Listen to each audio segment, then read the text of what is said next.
ఓం శ్రీ గురువే నమః. ఓం శ్రీ మాత్రే నమః. ఓం సర్వమంగళాయ నమః. ఈరోజు హస్తరేఖ జ్యోతిష్యంలో భాగంగా మార్చి వరకు ఈ ఫలితాలు చెప్తున్నాను కాబట్టి తర్వాత నెక్స్ట్ ఏప్రిల్ నుంచి మీకు అన్ని క్షుణ్ణంగా చెప్తాను.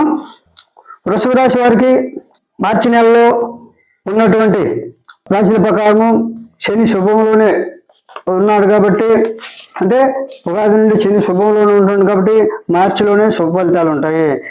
శుభ ఫలితాలు ఎవరికైతే ఉంటాయో అన్ని కేటగిరీలు, విద్యార్థులకి చదువులో రాణింపు, వ్యాపారస్తులకి వ్యాపారంలో లాభం తీయుట, చేతి పనులు వారికి చేతి పనులు ఎక్కువ వ్యాపారం జరుగుట, అందులో లాభం తీయుట, అదేవిధంగా వ్యవసాయదారులకి దిగుబడి పెరుగుట, వృషభ రాశి వారికి ఉద్యోగస్తులకి పై అధికారుల మన్నలు పొంది ప్రమోషన్లు పొందుట, అదేవిధంగా రుణాలు తీర్చుట, ఇటువంటి అనేక రకాలైనటువంటి ఫలితాలు వృషభ రాశి వారికి మార్చి నెలలో ఉంటాయి. కాబట్టి వృషభ రాశి వారికి మార్చి నెలలో మంచి ఫలితాలే ఉంటాయని చెప్పవచ్చు.